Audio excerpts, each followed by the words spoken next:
Alright, let's talk about fires. Maui and its hundreds of missing kids, locals barred from rebuilding, Wall Street and Zionist predators looking to buy up native land.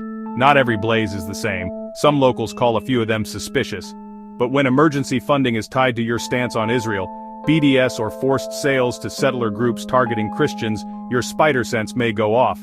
In California, a tinderbox state, residents say patterns have emerged. Money meant for victims funnels to synagogues and Israeli-front charities make the origin harken back to rumors in 1970s New York City of slumlord Arson called Jewish lightning. Whispers, fires that clear land, then new listings appear. Barriers go up to lock out locals while nebulous hedge funds try to help with buyouts that undervalue homes and seem intended to flip demographics. Timing, location. Some residents say the incidents are too precise to be purely accidental, but when it's every single time there seems to be a trend of noticing. And after the smoke clears, bulldozers roll in, but not to help the small families and historic communities, but to clear whole cultures.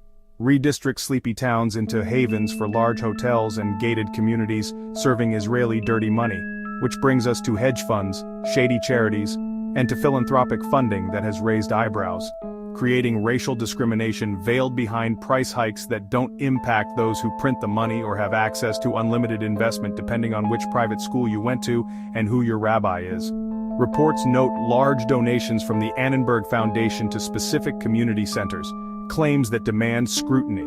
How much money moved into offshore investment to buy up Cyprus or Argentina to create havens for war criminals? Donating to faith groups is legal, but critics say scale plus limited transparency breeds suspicion. When 70% of 100 million goes to a population of less than 2%, that seems more like money laundering for Zionist mafia. Online, rumors amplify.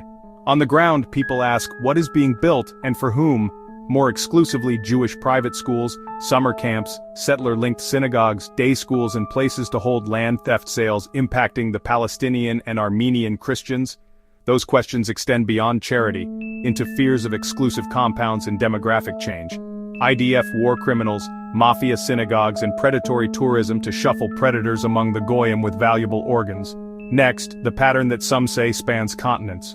Wall Street neocolonialism, Zionist dirty money networks and the push to remove locals from beachfront property. This story doesn't stop at state lines. The Greater Israel Project is the mostly likely cause of another world war to remove the governments of nearly a dozen countries, weaken the local rule, and flood in military-age males with money. In Cyprus, locals reported unexplained fires followed by rapid land sales. A spike in settlement of Jewish-only gated communities. Private security restricting local shopkeepers mirrors Hebron and other sites where settlers' presence caused Palestinian towns to be locked off by walls, closed shops and seized homes under military law. Charred land causes property values to dive, and buyers sometimes appear fast. We remember reports on Jewish space lasers, and that seems racist and nonsensical, until you study direct energy weapons and the vast numbers of foreign satellites overhead, and a government that seem unable to control the crimes of Israeli dirty money networks and spies filling our country unchecked.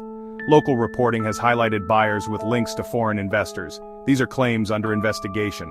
In Patagonia, remote tracks attract attention, and sometimes suspicion.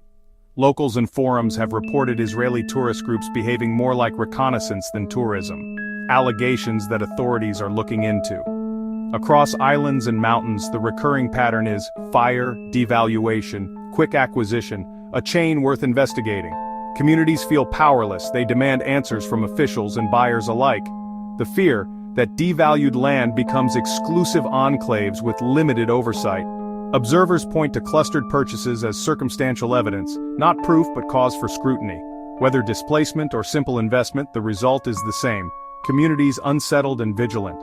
Now, how history and money intersect to create modern enclaves. At the heart of the fear is this image: remote estates, secured and separate. When large sums flow into land and communities, questions about oversight follow. We live in the age of transnational oligarchs. Capital moves fast, often privately. Offshore structures can mask ownership, complicating local oversight and accountability. History offers parallels. Post-war enclaves where fugitives found shelter in sympathetic communities. Modern wealth can replicate isolation, gated, serviced, and beyond easy legal reach. Analysts warn that isolated enclaves can be exploited by criminal networks or extremists. a risk, not an inevitable outcome. Untraceable funding and secrecy create vulnerabilities that bad actors may try to exploit. Not every tourist is a scout, but repeated, coordinated arrivals of similar groups raise legitimate questions. Layered deeds and shell companies make the ownership trail hard to trace. The outcome, whether by accident or design, can be chaos, with local communities left to pick up the pieces. Next, why the Horn of Africa matters in this wider picture. Spin the globe. The Horn of Africa is a strategic corridor from the Mediterranean to the Indian Ocean. Control here means leverage over shipping lanes, resources, and regional influence. Fragile states and conflict create openings for outside actors. Gulf states, China, Russia, Turkey, private firms, all play roles with varied intents. Investment often targets ports, mines, and logistics, assets that shift local power balances. Military advisors and contractors can entrench foreign influence under the guise of security. The cost is borne by civilians. Displacement, broken institutions, collapsed services. External interventions often deepen crises rather than resolve them, a pattern chronicled by critics of foreign policy. Writers like William Bloom documented how outside meddling can destabilize nations. History repeats, opaque deals, weapons flows, and weakened states attract the next wave of exploitation. The result is a complex web: geopolitical ambition, private profit, and shadowy operations, costing local lives. Finally, how to separate documented facts from fearful speculation. We must work to challenge the overwhelming crimes of the war-for-profit industry that feeds on the life of the people. The fascist insect breeds its brood of Nosferatu in secret cabals, mind control, and centers of organized crime veiled in Jewish community centers, some synagogues and other echo chambers of the parasitic insect. Public filings show donation flows, interrogate them, but don't conflate them with conspiracies. Fires followed by sales are troubling correlations.